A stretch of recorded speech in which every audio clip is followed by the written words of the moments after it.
for instance, of repealing pieces of legislation which tended sometimes to discriminate against the majority of South Africans, or pieces of legislation which made it difficult to implement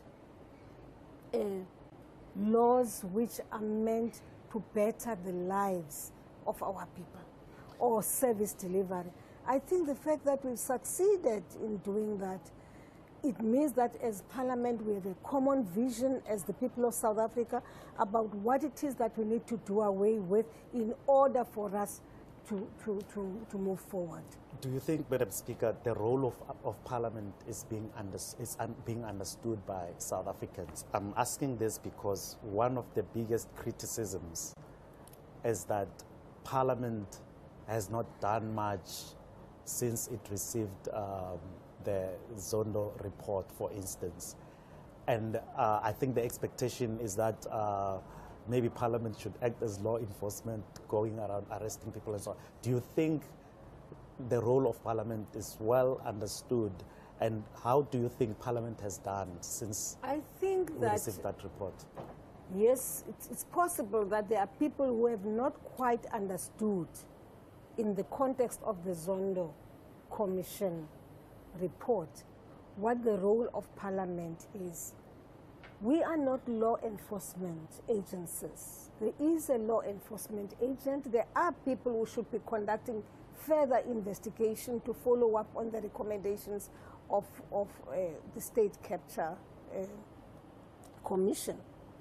Now, it can't be expected that Parliament will be the one to implement some of the recommendations. We can follow up on the issues. We can look at the pointers, what Judge Zondo and team are saying to Parliament on some of, and I think this is what we have been doing.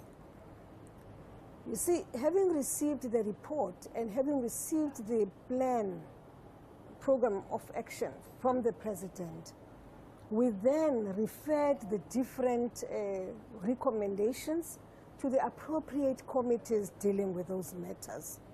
For instance, if you look at the matter of people say, but the people affected are still in Parliament.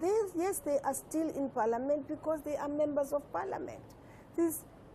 Everybody and everybody who sits in Parliament is a representative of a particular political party, elected by ordinary South Africans, right? So what we have done in our case was to refer some of the issues, names, to the Ethics Committee, and for the Ethics Committee to then provide guidance on how these issues should be dealt with. That's the other thing, is that I don't think people understand how the structures within Parliament work. It's like, as Speaker, you simply receive a report, you sit there and say, okay, this is what I'm going to do about it. It's not done. As the Speaker, you are advised by the appropriate committee on what steps to take on a particular matter. And in this instance of these of the names which were given to us by the Commission, they've been to the Ethics Committee, some of them, right?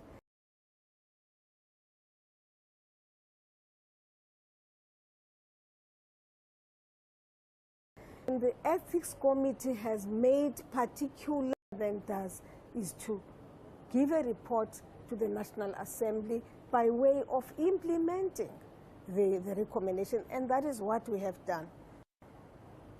Yes, we may not have done 80%, performed 80% in implementing the recommendations, but it's not as though the recommendations are not being implemented. I think this is one thing people need to understand, even with regards to the issue of law enforcement agencies. Yes, our responsibility is to engage with the law enforcement agencies, but we, in turn, still cannot dictate to the law enforcement agencies how they should conduct their business. You can only raise issues with them. How far is this? How far is that? And then they give you a report. What are the challenges? Why is there no movement? And it ends there. But you cannot, as Parliament, go beyond that. Which takes me to the issue of the three arms of the state, which is that you have the judiciary, which has work which is cut out for itself. You have Parliament, which is a legislature, which has its own work cut out for it. The same applies to the executive, much as we have an oversight function as Parliament.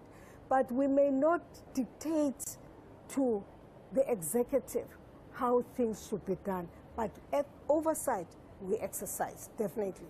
So I'm just saying, for me, there are people who know how Parliament should function.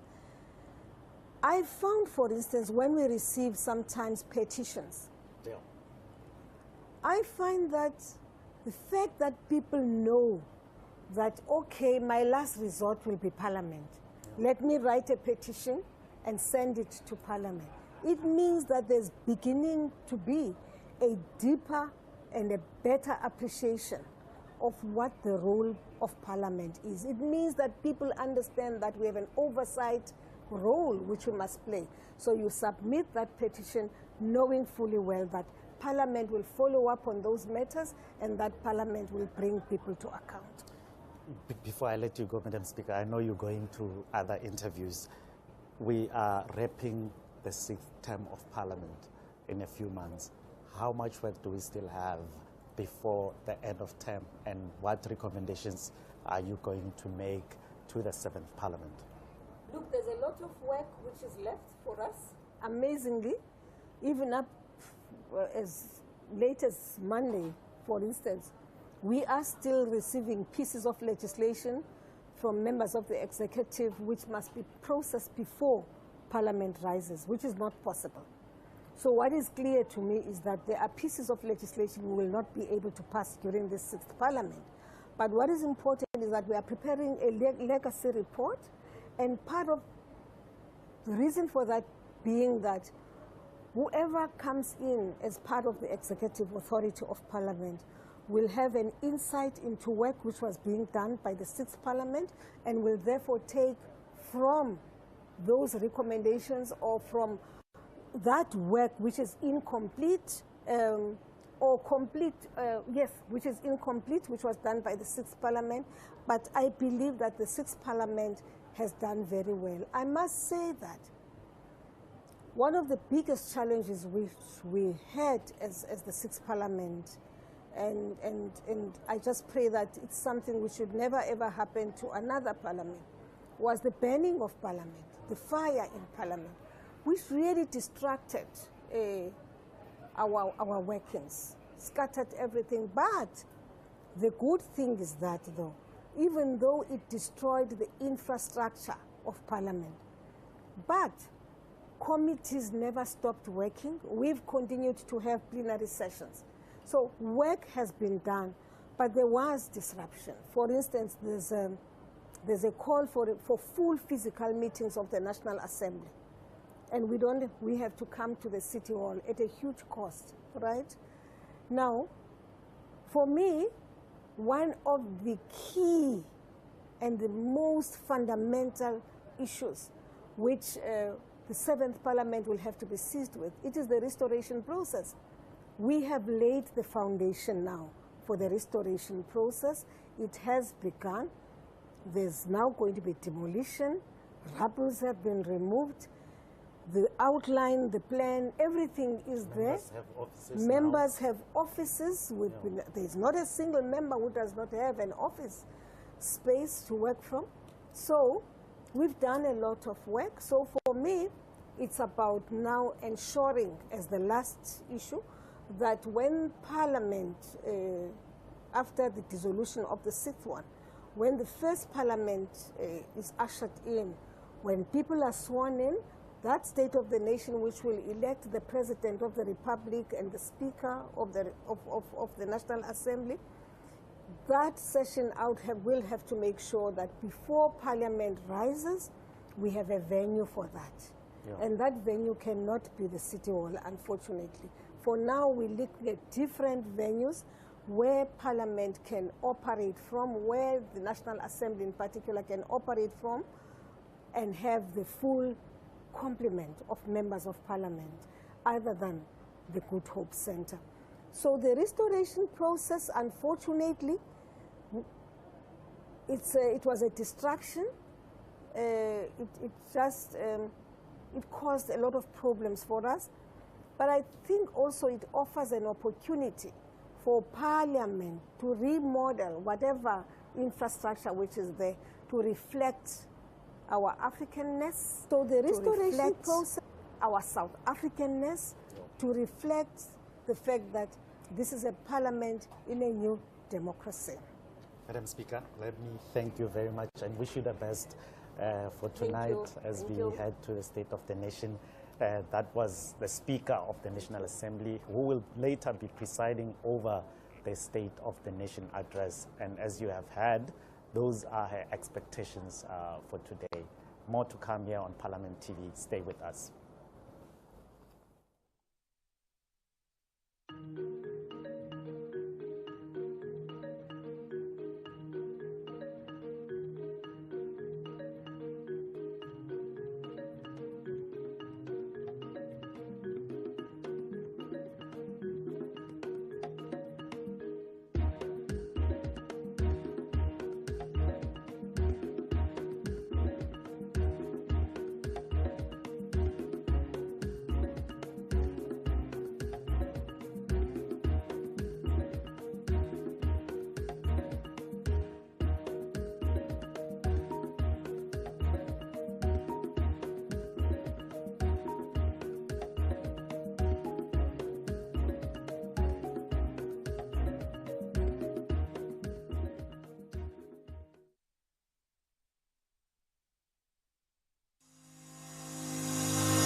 Welcome back. If you're just joining us, you are still watching Parliament TV on DSTV channel 408. We are, of course, still building up to the President's State of the Nation address, which he will deliver this evening at 7 p.m. And as you know, we did mention to you earlier that the Cape Town City Hall is now the parliamentary precinct from where the President will be delivering his address from this evening. I do now have the pleasure of being joined by the Chief Whip of the Democratic Alliance in the National Assembly, Mayor Kgarube, who's here to talk to us a little bit about what to expect this evening. And of course, we will also be reflecting on the work of Parliament in the last 4 years. Mayor Kgarube, thank you so much for making the time to be with us. I'm very pleased to be here. Fantastic, fantastic. To start off our conversation, talk to us firstly about what are your assessments in terms of Parliament's performance in the last 4 to 5 years? I think obviously one can completely acknowledge that Parliament has been in a has had a very difficult term, perhaps the most difficult term since our democracy. We saw the invent of COVID-19, which we lost a lot of people. We lost a lot of members during that time, and so it really caused a lot of havoc where we could not convene anymore. We had to conduct business virtually, but at the same time having to quickly grasp with the understanding that, you know, when there's a crisis in the country, Parliament doesn't go into what you would call isolation. Absolutely. And then that's when you actually need the institution to be on its feet, asking the relevant questions. Are we ready for the COVID-19 pandemic? Are we doing what is necessary to save lives? What are these, the state of disaster and the regulations? Are they rational? Are they saving lives and livelihoods? So immediately we soon realized that while the country was in lockdown, Parliament could not be in lockdown, and we had to immediately spring into action and start to look at those things. And then, of course, tragically, we lost our precinct, our building. when the parliamentary building was gutted by the fire. And so really, from COVID-19 straight into the fire, and which is why we are here today in the City Hall, is because, you know, we've now lost the building. And what a tragedy, because it is in that building, you know, that Nelson Mandela delivered his inaugural speech. It is in that building that a lot of apartheid's laws were repealed and new laws were passed of our democratic country. And so really a lot of history was lost. We lost a lot of members. But at the same time, I think we've now got to cast our eyes onto the 7th Parliament and ask ourselves some difficult questions. Have we performed to the best of our ability? These difficulties that I've highlighted notwithstanding, I think we've got to look at whether or not we've implemented some of the recommendations of the State Capture Report by the then Deputy Chief Justice Zondo.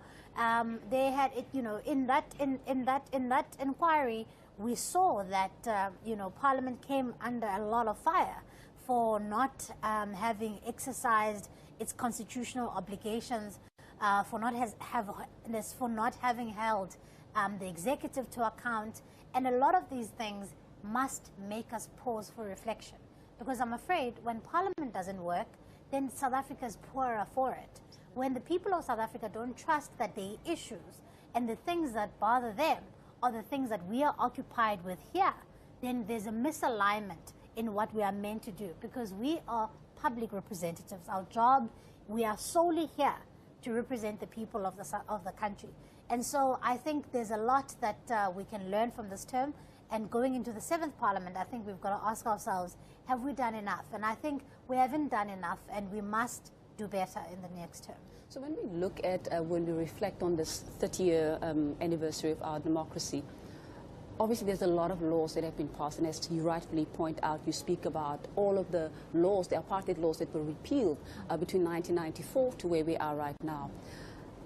Does it make sense to then say that, I mean, if we reflect on where we come from as a country, 300 years of colonialism and apartheid, and the impact of that on society, and we've only, yes, this term there were a lot of challenges, but can we really move the country forward at such a pace that, you know, we want to have the opposite of what we had during the apartheid era? Is that fair? Well, I suppose one can say, you know, it may be an unrealistic dream. But the problem that we have is that, you know, as you say, it's been 30 years. And my worry is that the country is regressing in many of independent indices.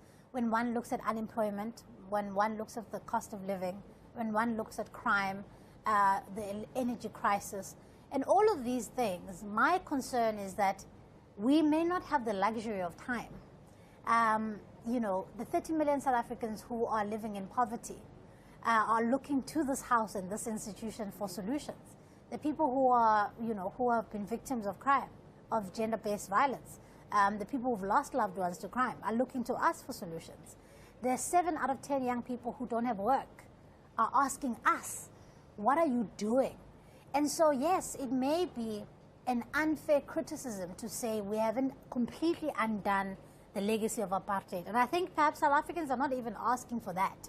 I don't think that South Africans are unrealistically asking us to undo the legacy of colonialism and apartheid in 30 years.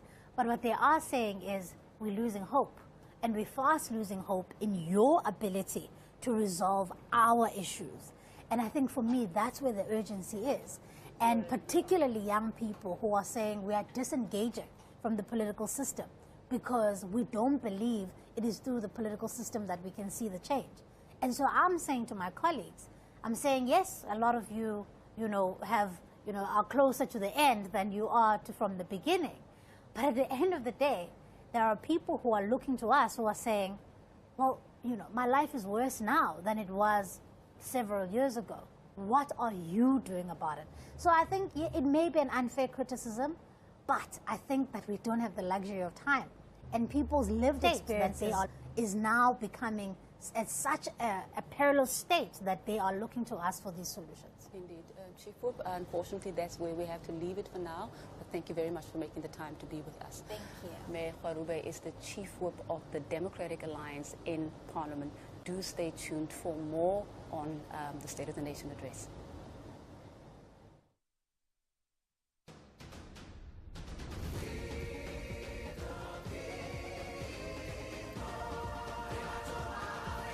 Building our great South African nation together. The black rod is the symbol of the authority of the chairperson of the National Council of Provinces. It derives its name from the ebony wood from which the rod is traditionally made. It is carried by the usher of the black rod in the ceremonial processions, such as during a sitting of the House. It is placed upright next to the presiding officer's chair as an indication that the House is formally in session. Similar to the mace, it resembles a nopkiri, an African symbol of defense, authority.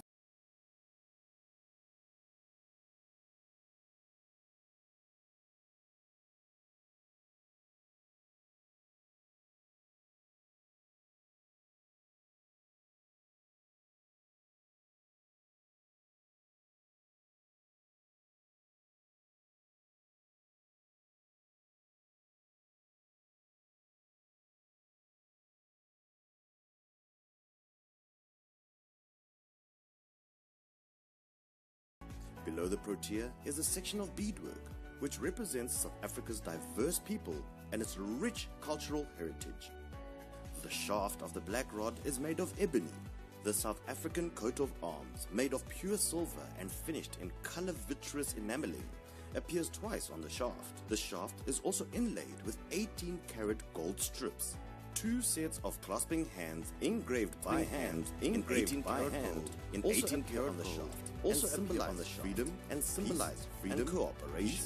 The national flag appears 3 times on the shaft. Pure silver. The flags are finished in vitreous and are finished in vitreous enamel. 6 gold rings on the shaft of the gold rings on the shaft of the 18-karat gold, made of 18-karat gold. When the National Council of Provinces, the black rod stands in the black rod stands. The drum is a symbol of the African tradition of using drums to call people together for a meeting. It is also symbolic of South Africa's achievement of democracy.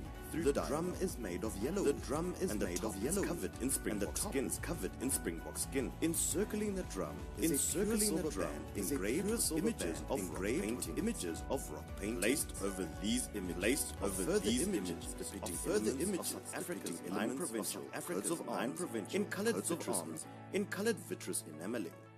From the northwest is a calabash gold. From the Free State is a cluster of Orange River lily flowers. From the Northern Cape is a thorn tree. From KwaZulu-Natal is the Strelitzia flower. From Mpumalanga is the red Barberton daisy. The Eastern Cape is represented by the red aloe, indigenous to the Eastern Cape. The Limpopo province is represented by the baobab tree. From Gauteng is the chemical symbol for iron. Lastly, the Western Cape representation is a bunch of grapes. All these come together to epitomize the unity that this nation represents.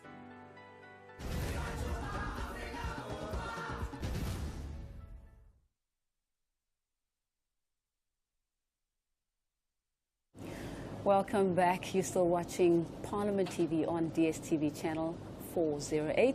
Thank you for staying with us on Parliament TV. We are coming to you live from the Cape Town City Hall, where tonight President Cyril Ramaphosa will deliver his State of the Nation address to a joint sitting of both houses. I am pleased to be joined now by Ndate Masondo, the chairperson of the National Council of Provinces. Good morning, Chairperson.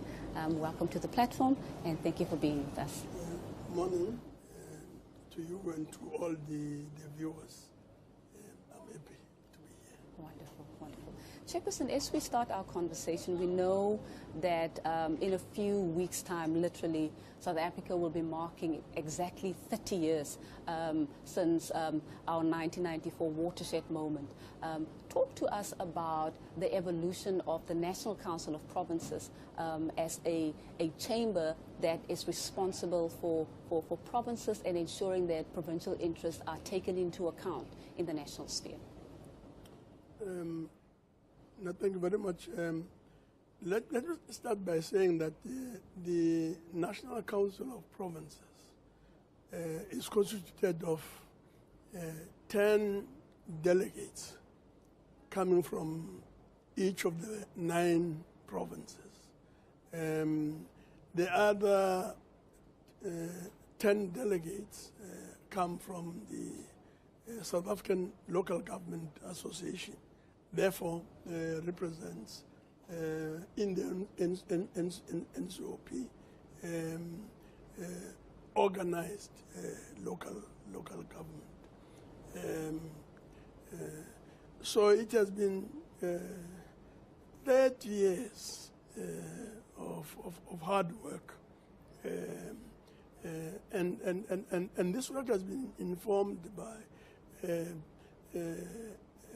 each of the parliaments grappling with specific issues, ranging from deepening accountability and ensuring meaningful oversight,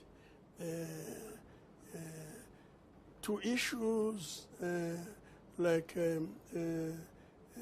ensuring that the National Council of Provinces becomes and represents the notion of an activist parliament. Now, these issues, these areas of focus have not really departed from what parliaments are meant to do, because parliament is meant to ensure accountability and oversight, ensure that it remains representative of the people overall, lawmaking, and amongst others, this whole notion of parliaments that promotes in doing the doing of its work, diplomatic work, parliamentary diplomacy. So I pursued all of these issues and so on. But I also had an opportunity to deal with specific legislation, including, amongst others, just the passing recently of the National Health Insurance Bill, the Electoral Act, and of course, in an ongoing way, we've been grappling with ensuring that we continue to debate relevant issues that are emerging from communities, including, amongst others, the killing of councillors, and therefore the question of a threat to our democracy overall, and the need to ensure that we become a more tolerant society, and that we allow for the expression of views that may not be popular, but are held strongly by certain sections of our society, this being, amongst others, specific civil society organizations and so on. So the NCOP has been really grappling with a whole range of issues that have taken us to communities, including local government week, the provincial week, and of course interacting and engaging with the legislative sector, just to ensure that our work is somewhat harmonized. Of course, we know that this can't be 100% because some issues are more prominent in some provinces than in others.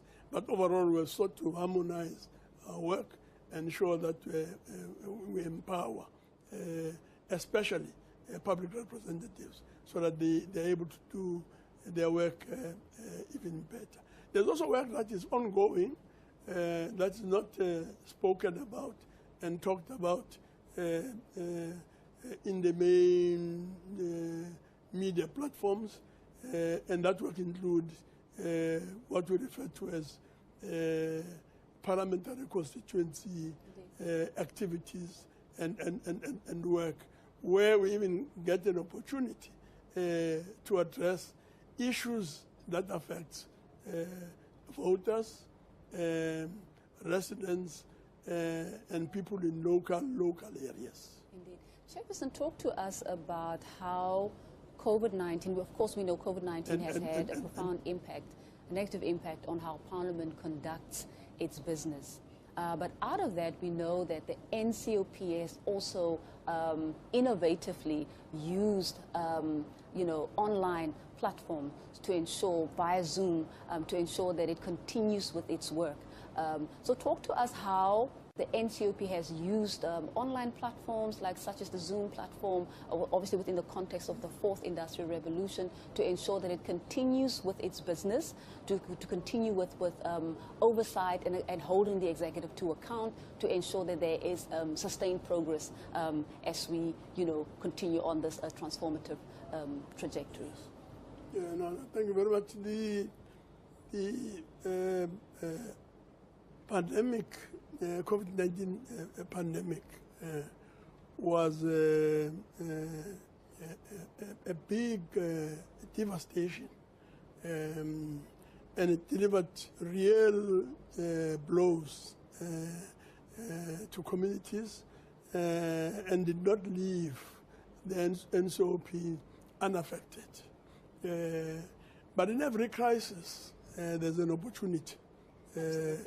And what we have sought to do is to really utilize this once-in-a-lifetime development to deepen the use of technology and have held many successful meetings. So what we did was really to avoid being paralyzed by the pandemic, but use technology to take our work to a different level. And I must say that my impression is that we have successfully done this, and this form of communication and platform has become a living reality. So going forward, we'll use technology without, of course, underestimating the importance of physical meetings, which have a role, an important one at that, so that our work is taken forward. Chair, as we conclude, talk to us about Parliament's state of readiness to host this evening's State of the Nation address. I think that we're ready. We're ready. Ready in part because SoNA, State of the Nation address, is a platform that is really meant to ensure that the three spheres of government come under one roof: the legislature, the judiciary, and the executive. And besides, there are millions of people out there who are aware today's state of the nation. That's why it's very, very important that the president is able to speak without interruption, so that people out there can be able to listen to what is being said and to make a judgment for themselves on whether indeed we're making the kind of progress that we're supposed to make, and to determine for themselves whether indeed the challenges that are outlined are what is within their own experience, and thirdly, just to also provide an opportunity for people to, on their own, debate these issues in their own civil society organization and relevant platform as we grapple to find meaningful solutions to issues that we need to address. Indeed. Chairperson, that is where we will have to leave it for now, but thank you very much for making the time to be with us this morning. Dr. Masondo is the chairperson of the National Council of Provinces, shedding light, of course, on the importance of the State of the Nation address. Later this month, the premiers of provinces will be delivering their respective State of the Province addresses. Look out for those here on Parliament TV. Do stay tuned to Parliament TV. Follow Parliament on social media at Parliament of RSA and join the conversation using the hashtag SoNA 2024. I will be shortly joined by the Deputy Speaker of the National Assembly, Tatele Chesa Zenodi, who will be talking to us as well, just giving us his perspective about our trajectory as a country from 1994 to where we are right now, and of course some reflections as well about our state of readiness for this evening's State of the Nation address. Do stay tuned.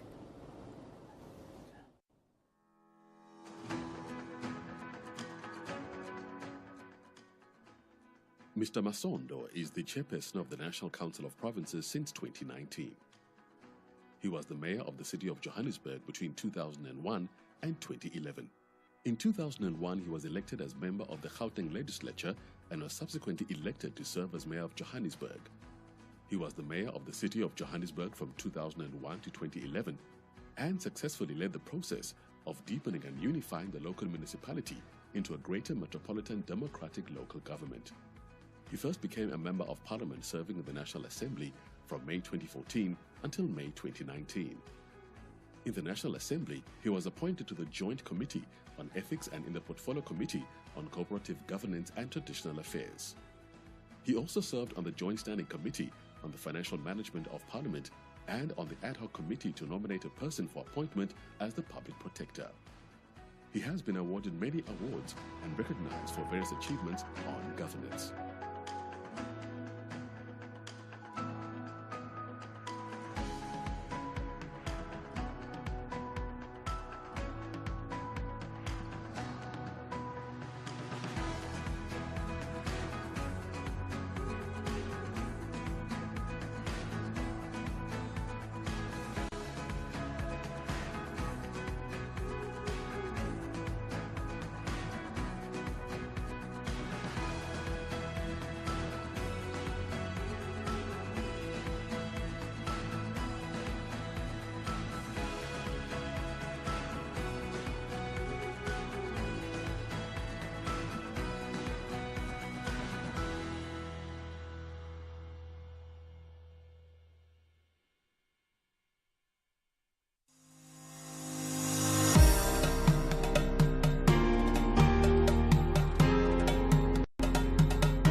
President Cyril Ramaphosa will deliver the last State of the Nation address of the 6th Parliament to a joint sitting of Parliament on Thursday, 8th February 2024.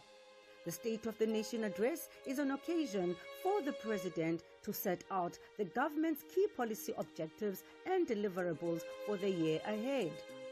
During SoNA, the President also highlights achievements, flags challenges, and outlines interventions that the government will undertake to unlock development interventions for the coming financial year. Watch the address live across Parliament's platforms at 7 p.m. Follow Parliament on social media and join the conversation using hashtag SoNA 2024. Parliament, following up on our commitments to the people, making your future work better.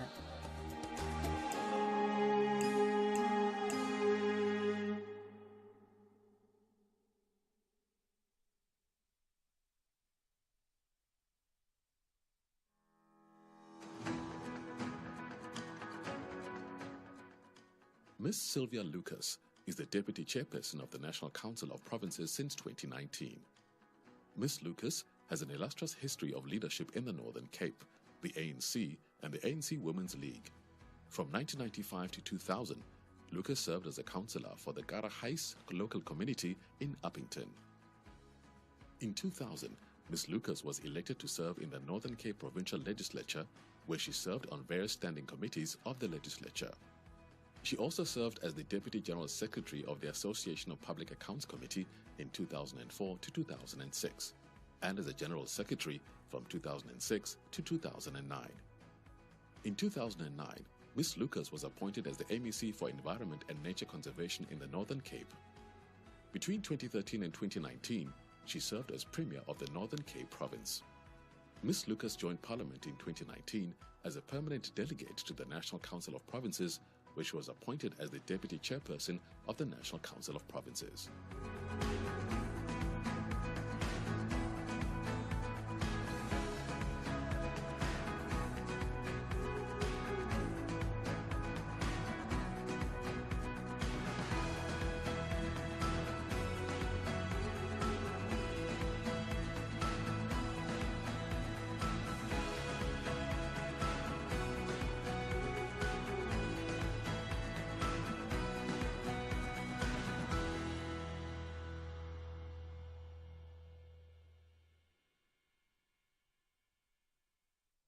Welcome back. You are still watching Parliament TV, and indeed we are bringing you a build-up to the State of the Nation address. This morning we promised you interviews with Parliament's leadership. I am now joined by the Deputy Chairperson of the National Council of Provinces, Ms. Sylvia Lucas. Ma'am, good morning and thank you for joining us. Good morning and thank you for having me, and Yes. Good morning to our viewers. I saw you making rounds, looking up on things. How ready are we for the State of the Nation? So, for the past 30 days, we've been very busy making sure that we are really ready for everyone that we have invited, but also for the President that have requested for this address of tonight to address the nation, to update them on our progress so far, but also to reflect on the way ahead, because this is actually the final State of the Nation address for the 5th Parliament, for the 6th Parliament, let me correct myself, for the 6th Parliament. But also it is an opportunity for the people of South Africa to be really in conversation with the President of the nation so that they can understand where we are coming from and where we are going. It is also a very historical moment, because in the history of South Africa, it is 30 years of democracy. In 1994, historically, we had our first democratic elections, where the first ever black president was elected. So 30 years after that, where are we? What do we envisage is going to happen? And historically, what have improved since we started in 1994 with our democratic project? Yes. And of course, as we prepare for this afternoon, I saw all the presiding officers from very early in the morning out here interacting with the media. How important is for presiding officers to be available and interacting with the media? The role of the media. Maybe I must just take you about a few steps back. 2019 was the first time that I was deployed to the national sphere of Parliament, and subsequently I was deployed to the National Council of Provinces. Then there was a survey. They said about 21% of South Africans know about Parliament and what Parliament is doing, and they've got confidence that Parliament is on the right track. Yeah. That was about 21%, if I remember correctly. That was about 5 years ago. Just yesterday, or the day before yesterday, a survey came out that put Parliament on about 42 to 46%, which is for the term a major improvement. Yeah. And which shows that what we've been doing the past 5 years have actually made sure that Parliament begin to take in our rightful position in the public discourse.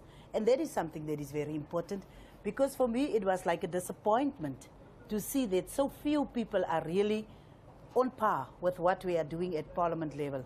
And fortunately for me, as the deputy presiding officer, or the deputy chairperson of the NCOP, together with the deputy speaker, we were responsible for stakeholder engagement and also for sectoral parliaments and sectoral engagement. Yeah. And that actually offered such a nice opportunity for us to make sure that we actually raised awareness around the workings of Parliament, and also the importance of the role of Parliament as one of the arms of state.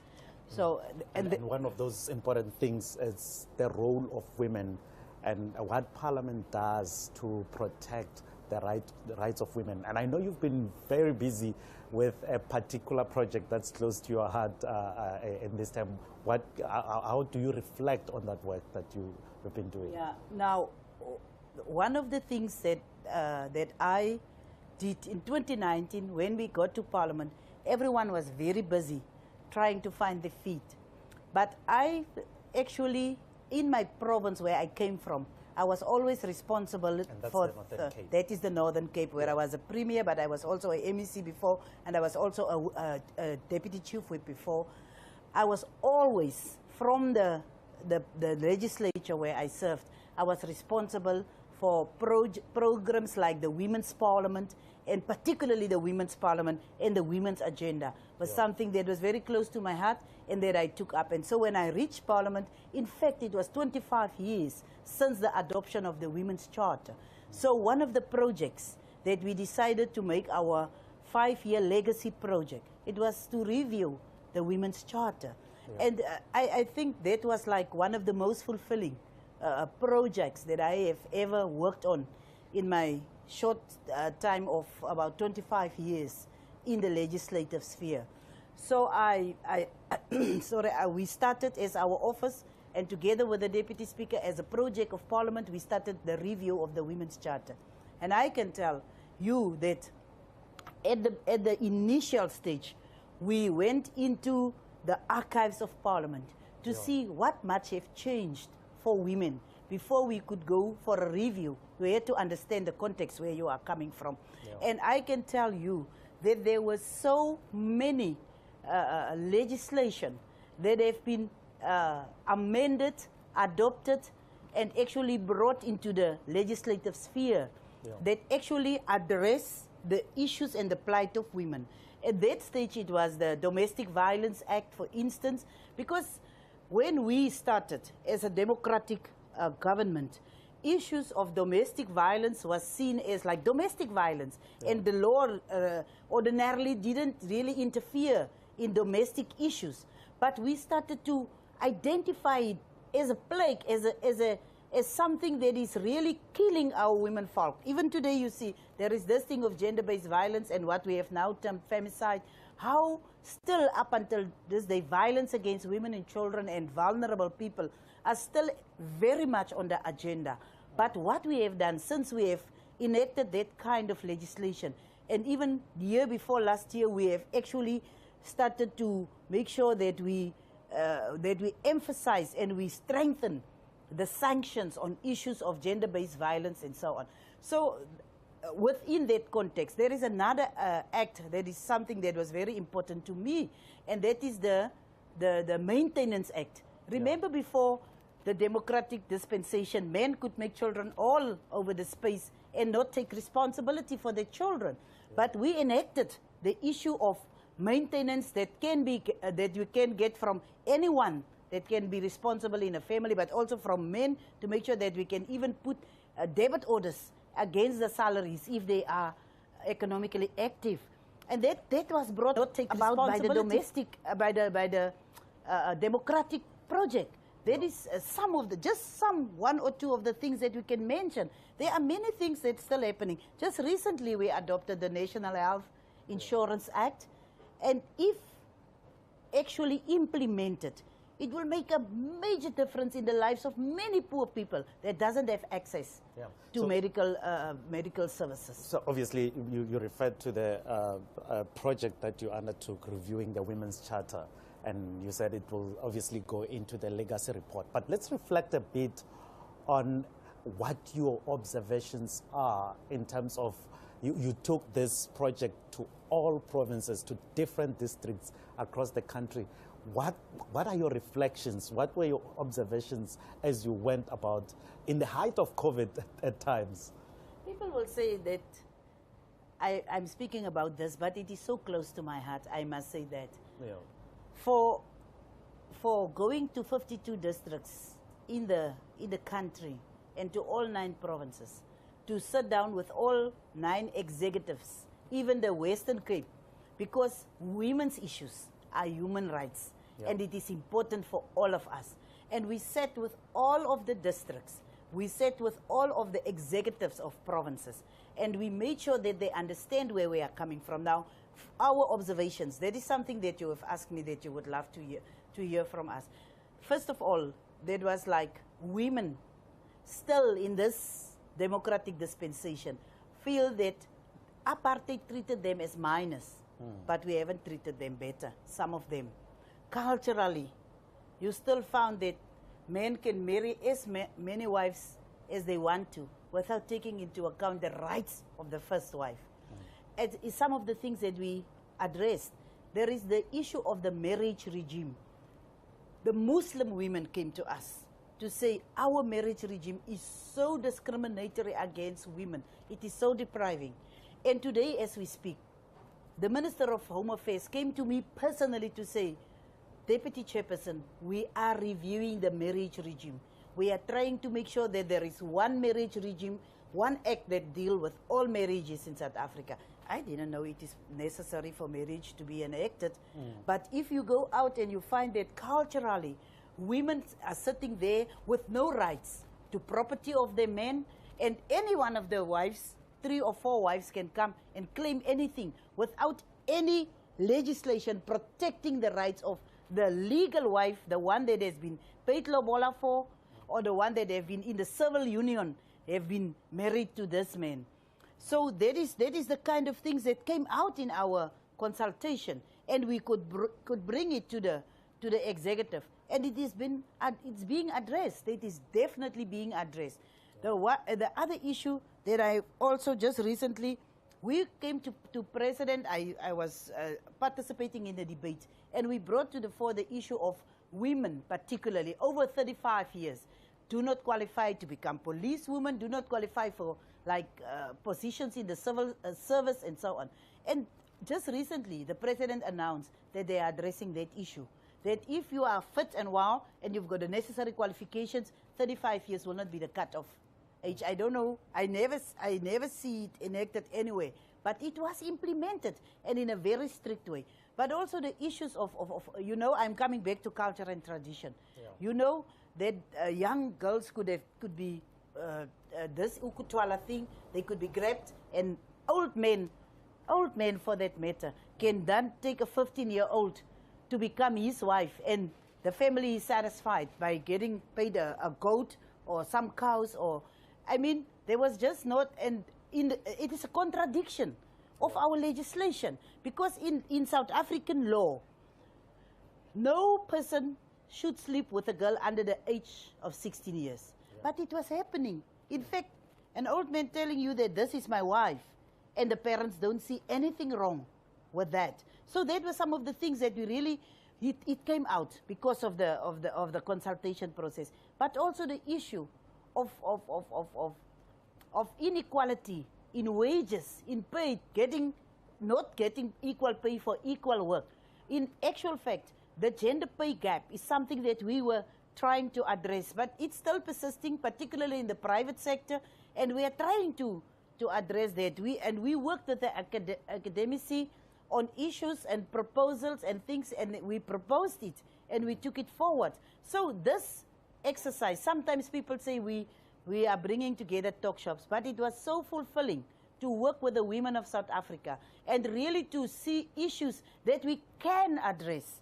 But sometimes people don't have the courage to go to platforms to speak out on it. And it was nice for me to work with the institution supporting democracy, because that SA could give us like accurate information on the situation of women in each and every province up to a district level. Yeah. And then now also the Commission on Gender Equality, we could work with them and they could also assist us in making sure we identify the areas that need this kind of review or that need this kind of engagement the most.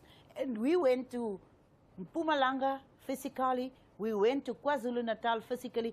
KwaZulu-Natal, women from the deepest rural areas. At that stage, it was a buzzword to speak about the Women's Charter. And I was once sitting in a meeting, a big meeting, and one lady stood up and said, but the Women's Charter said this to us. And the women's, you know how proud you would feel if you realize that this thing has made an impact at every level of society. And that is what we achieved. I mean, and why must we be modest about it? Because we did achieve it as Parliament. And that is some of the things that put Parliament at the level where almost 50% of society say no. But we know if we go to Parliament, our problems can be addressed. Yeah.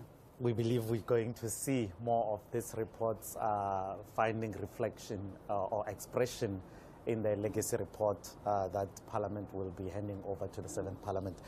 Deputy Chairperson, let me thank you very much for your time. I know you still have a lot of work preparing for the State of the Nation tonight.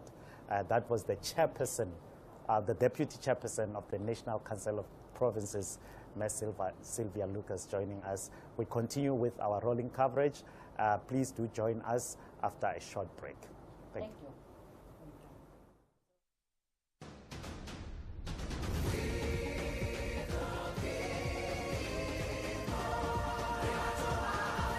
Building our great South African nation together.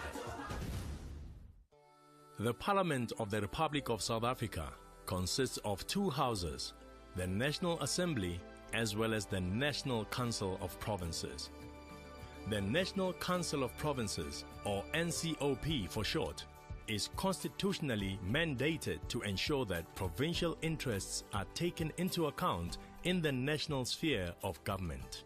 The NCOP is uniquely placed to reflect the diversity of our society and to synthesize the experience of those spheres of government charged with the great bulk of the task of implementing the country's national program of fundamental change, close quote. This is done through participation in the national legislative process and by providing a national forum for consideration of issues affecting provinces. The NCOP also ensures that local government concerns are represented at the highest level. The NCOP consists of 9 provincial delegations nominated by the provincial legislatures and a delegation from the South African Local Government Association, or SALGA for short. Each provincial delegation has 10 members made up of 4 special delegates drawn from the provincial legislature, including the Premier of the province or a person designated by the Premier as head of the delegation. These delegates may change from time to time. In addition to that, there are also 6 permanent delegates. This means every province is equally represented in the NCOP. Similar to its counterpart, the NCOP has office bearers who are responsible for overseeing the duties of the House. Chairperson and 2 deputy chairpersons manage the work of the NCOP and preside over debates, making sure that delegates can speak freely while remaining within the rules. Of the 2 deputy chairpersons, one is a permanent deputy chairperson who is elected for 5 years, while provincial premiers take turns being deputy chairpersons for a year. A provincial whip organizes the work of each provincial delegation. Parties with at least 7 permanent delegates and who do not have members functioning as provincial whips are also entitled to a party whip. The NCOP considers, passes, amends, propose amendments to, or rejects legislation. It must consider all national bills. The NCOP has oversight of the executive within its role as the representative of the provinces. The NCOP may require a cabinet member, an official in the national government or a provincial government to attend a meeting of the council or a committee of the council. The NCOP also conducts oversight visits to the communities in order to ensure that they get direct information on the needs and challenges of the people. All these efforts to make your future work better.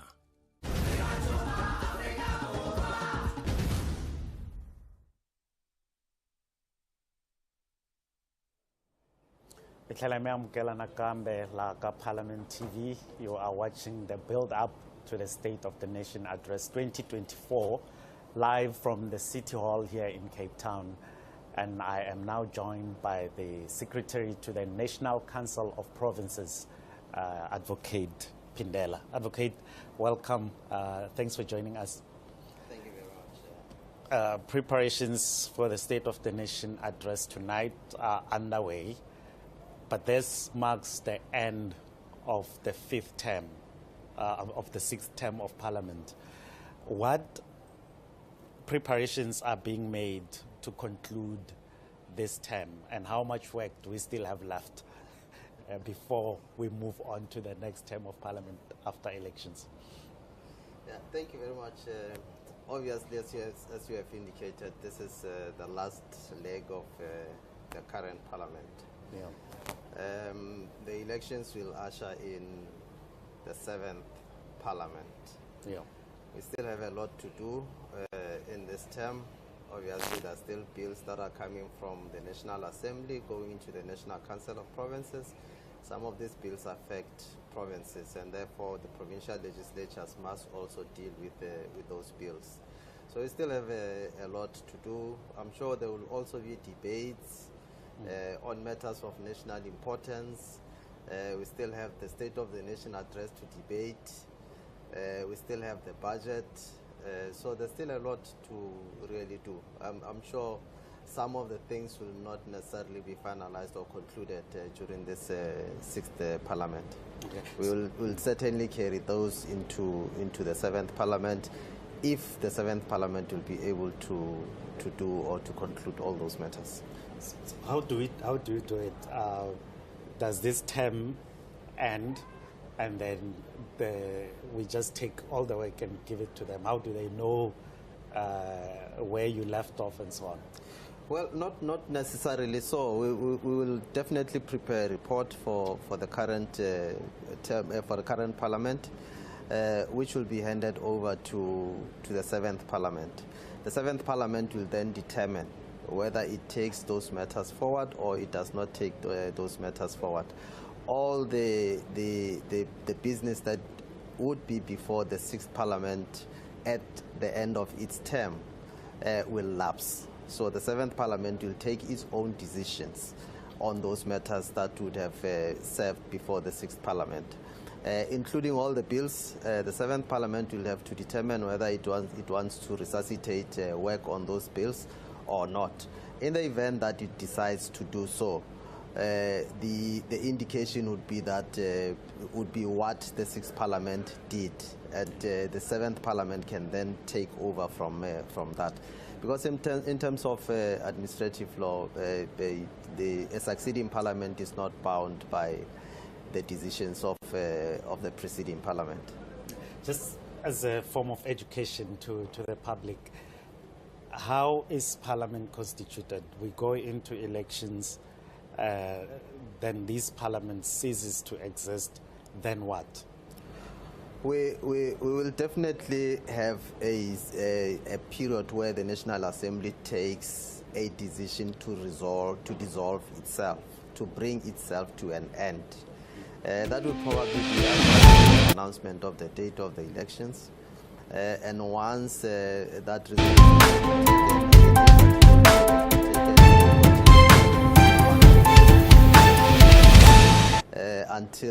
a day before the first day of the elections. Not dissolution and then they stop. It's not dissolution, okay. then they stop. They continue to function in terms of the constitution.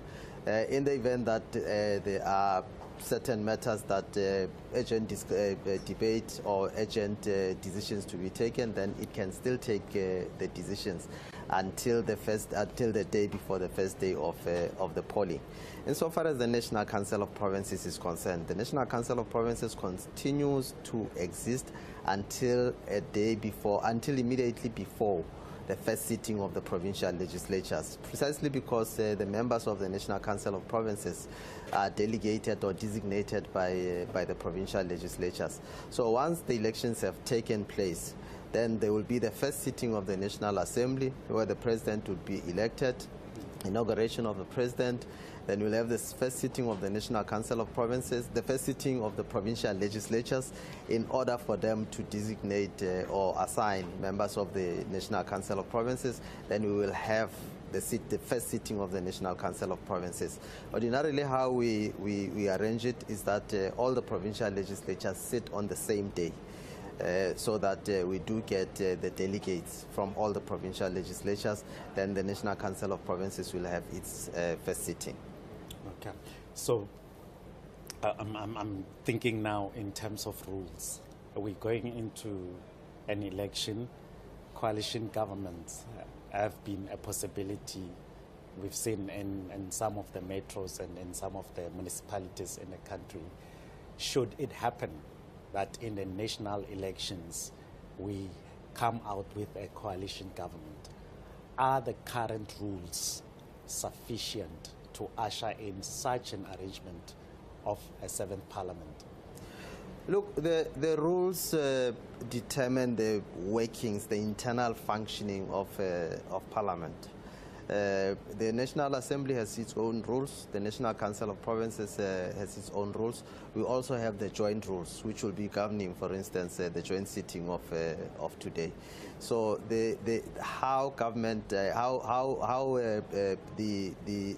parties would decide to coalesce would be upon the parties to decide on that. In the event that we have a coalition, the rules will be there. For instance, in the first sitting of the National Council of Provinces, we put the rules before the House, and the House decides to adopt or not to adopt those rules. I'm sure the National Assembly will do the same. But I'm sure if there would be any coalitions, then there will be the rules governing coalitions amongst the parties. But the rules of the National Assembly will determine how the National Assembly, for instance, not how the National Assembly will be constituted, but how the National Assembly will carry out its own business. The same as the National Council of Provinces with its own rules, how it carries out its own business. The rules of debate, how members should conduct themselves, how committees should function, how committees should be constituted, and so on and so on. So those would be the rules that would govern the internal arrangements of the two houses. Okay. So in terms of the legacy report that's going to be prepared, what can we expect to go into the legacy report? Let's say the NCOP, for instance, there are like great oversight projects like your taking parliament to the people, your local government week, for instance, and so on and so on. What else can we expect to go into the report? And what's your reflection in terms of these projects, how the NCOP has fared in the past 5 years? Well, the report that we envisaging should not be the report that says to the succeeding National Council of Provinces or the succeeding National Assembly, this is the work that we could not do, please do it. That is not the kind of the report that we are envisaging. Yeah. Of course, it will outline the successes, it will outline the challenges, it will outline the failures. But mostly it should indicate the lessons that the succeeding parliament, the succeeding National Assembly, the succeeding National Council of Provinces should learn, and the extent to which the National Council of Provinces and the National Assembly have conducted oversight, and not necessarily to burden the succeeding National Assembly and the succeeding National Council of Provinces. Yeah. Yeah. I think Parliament has been, the rules of Parliament have been tested a lot in this sixth Parliament. We've seen the removal of the public protector for the first time. And now we're seeing the updating of the rules because of certain kind of incidents that happen or take place in within the houses. For example, I know the matter is still in court, but both the houses have had to deal with an incident where the president was interrupted during the State of the Nation address. And I know the rules have been updated. What can we expect in terms of rules that have been updated and the expectation of South Africans tonight? That judgment, in fact, was delivered this morning. So the history of the rules, of the joint rules in particular, the National Council of Provinces has just amended its own rules. The National Assembly also amended its own rules. The joint rules, to the extent that they have been amended, they have been amended. Chapters 1, Chapter 2, and Chapter 2, capital A have been amended. But if you look at the history, the decision was not taken yesterday, it was not taken this year, it was taken some time back. That the rules are not up to date, they must be amended in order to bring them in line with the current processes, with the current practices. So that we don't look at the rules that are no longer necessary, those rules that are obsolete, those rules that have fell into disuse must be discarded from the rule book, and make sure that the rules are up to date, they are in keeping with the modern parliamentary practices, not only in South Africa but also internationally. Advocate Pindela, let me thank you very much for making time to be with us here at Parliament TV. Of course, that's Advocate Motivedi Pindela, Secretary to the National Council of Provinces, and we wish him all the best as they prepare for tonight. All the best, Advocate. I'm sure it will be a successful State of the Nation address. We will definitely make sure that it succeeds. Thank you very much. Thank you. We're definitely looking forward to that, and we continue with this rolling coverage, bringing you more interviews, giving you insight in terms of what's taking place outside and what's happening in terms of the preparations for tonight. And the president is expected to deliver that State of the Nation address, highly anticipated, last one for this term of Parliament at 7 p.m. Let's take a look at this.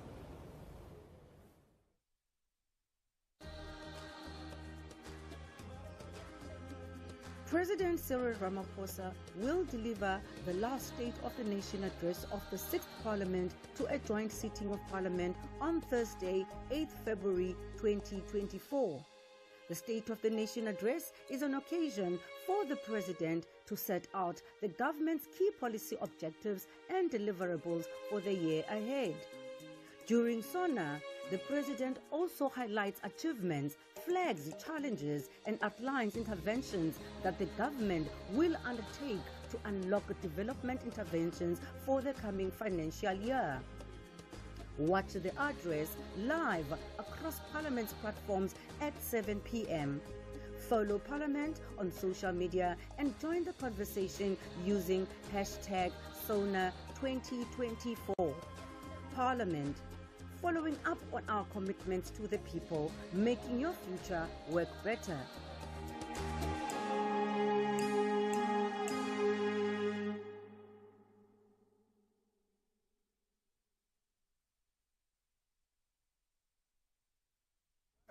Into endimphambisa nqoma kuyo inkathalo kubantu abadala nethemba lathi asifezekise umzekelo icrime uyayizama awubeni njena inako umuntu obugexegexayo bengazabe ucrime aqinise ulawulo lwakhe urhulumente sikhulule sakwazi uthetha uhamba indawo kodwa ke ngokwezimvo okanye izithembiso zakhe into ezinye zazo akathi asifezekise umzekelo ngengaysho into nayibalula abantwini abatsha but kwelinye icala abantu uyazama ubalungiselela ukwabonelela yeka kuba ke iphela ke kwabantu abanesesikhulu ingafiki ebantwini hayi ndizawuvota ndiwuvotele lo mbutho uphetheyo kuba andinawuthi ndizowuvotela ngoba ivoti yam andifuni ipiye kwelinye omnye umbutho Ndiba mhlawumbi ngethemba mhlawumbi njengamuntu odala uphethe kuyawude utshintshe.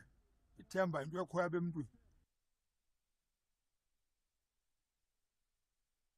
Njengoba upresident ezothetha nje imali ndirhamile ubana akakhuphe utshintsho ngekubana kebuyeke le nto leyo kuthiwa xa ufuna umsebenzi kuthiwe kuphela ku-35 years.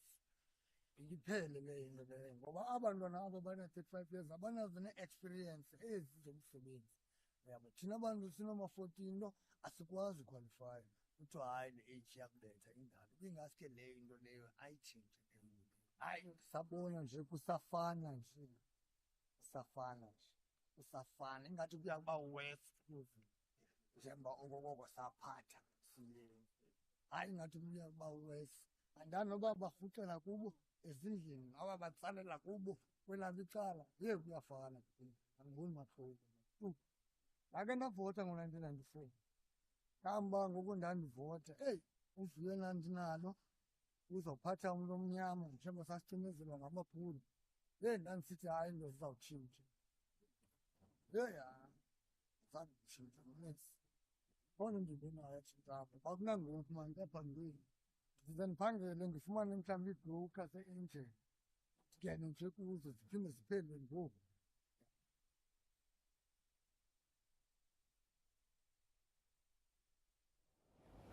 Welcome back. You are still watching Parliament TV, and we are coming to you live right here at the parade opposite the City Hall in Cape Town, where preparations for the State of the Nation address are underway. Now, committees are regarded as the engine of Parliament. This is mainly due to the fact that most of the work of Parliament takes place in the committee meetings. Committees also play a very important role in the process of building democracy and involving the public in the processes and activities of Parliament. To speak more on this and the work of committees in relation to the State of the Nation address, I am joined by the House Chairperson in the National Assembly responsible for committees and ICT, Mr. Cedric Frolik. Sir, welcome. Good morning. Thank you. It's a pleasure to have you. I'm thinking ICT as one of your responsibilities, and I'm looking at the past 5 years of Parliament with a lot of disruptions. You mentioned the fire and COVID, and that had to be very active for Parliament to function during that period. What's your reflection of the work that Parliament has done in the past 5 years in spite of the disruptions? Yes, no, thank you very much. A very challenging period, but also it showed us the people in the institution who were there to respond to the challenges at the time. I can recall that with COVID-19 and the lockdown that was taking place and the need for Parliament to communicate with the people was severely impacted upon. And if it was not for the ICT and the Chief Information Officer, then we would have struggled to get our message across, but also to interact with members of Parliament to ensure that, one, legislation, the lawmaking process continues, oversight continue, and we had to deploy different solutions to respond to the challenge at the time. Our first virtual meeting that took place was in fact a briefing by the Minister of Health at the time, former Minister Zweli Mkhize, to the Portfolio Committee on Health.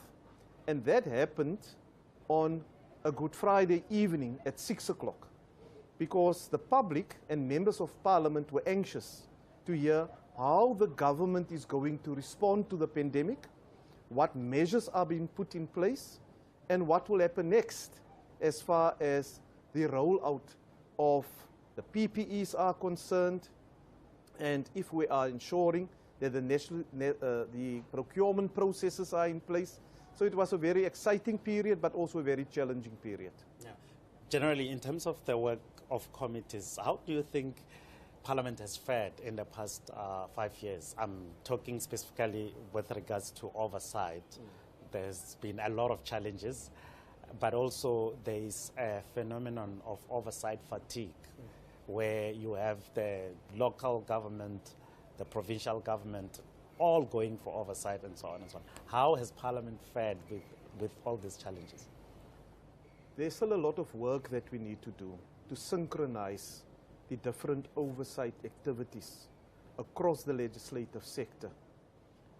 However, the last 5 years proved to be very testing for us, given the lockdown that was there, with the state of disaster that was declared due to the COVID-19 pandemic. But then also subsequent to that, the National Assembly committee rooms burned down. So we were restricted with space. Members of Parliament, a large percentage from the majority party, all of a sudden didn't have office space to work from. So that has been impacted upon. But we could also see the resilience once again for very innovative approaches.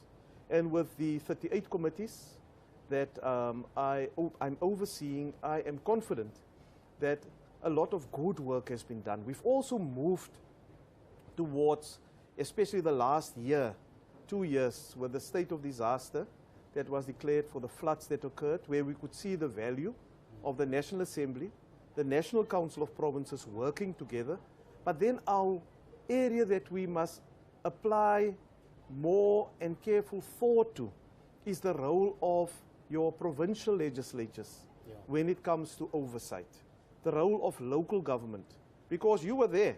We got to certain areas where people tell us it's the first time they have the opportunity to interact with their public representatives.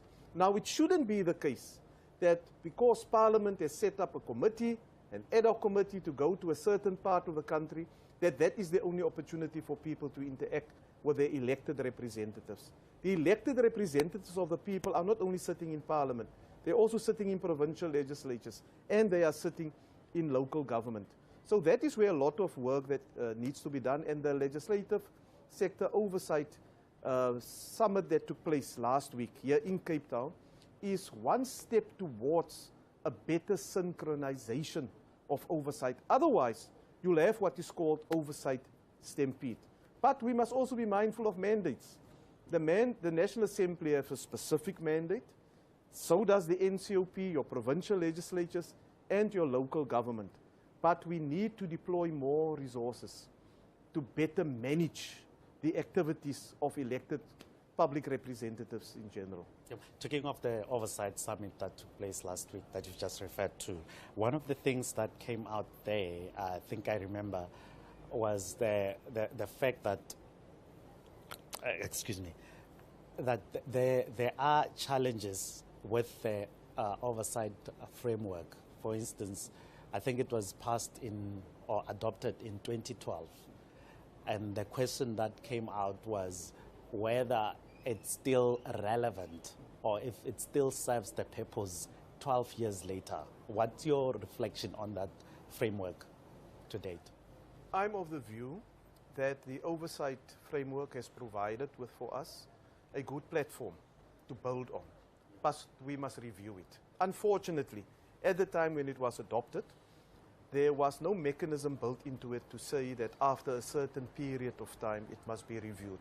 It's incumbent on us to review that framework and to make it more relevant to the current challenges that our people are facing. We're sitting with a huge youthful population, and we must ask ourselves if that framework speaks to the needs of the youth and how responsive we are. It's no longer the case where people want to wait weeks and months to get feedback on what they raise. They want everything to happen instantaneously. But we also need to ensure that there's quality assurance built into the process so that Parliament can give proper execution to its constitutional mandate. Before I let you go, Mr. Froelich, before the dissolution of the 6th Parliament, what can we expect from committee's perspectives to go into the legacy report that's been prepared? The committees are currently busy finalizing their legacy reports. In that legacy report, they will reflect on the work they've done over the last 5 years. But they will also note outstanding issues. They will also indicate to exactly where they are with legislation that has been referred to it, because it's impossible to process I think it's almost 50 pieces of legislation in front of the NA and the NCOP. So it will be in that legacy report. So when the 7th Parliament come in, they can be able to pick up, use that document as a reference document to ensure that the committees in the 7th Parliament start on a sound footing. Mr. Frolik, thank you very much, and all the best as you prepare for 7 o'clock tonight for the State of the Nation by the President. And thanks for joining us. Thank you very much. That's Mr. Cedric Frolik, Chairperson of Chairs. They call him Chair of Chairs, responsible for committees and oversight in the NCOP, rather in the National Assembly. There's still a lot of to look forward to this afternoon here on Parliament TV. This afternoon, we'll be speaking to some key stakeholders, including leaders of Chapter 9 institutions, to discuss broader context, in broader context, the 30 years of democracy and policy implementation. Join us back live at 12 p.m. for more on the build-up towards the SoNA 2024. Thank you very much.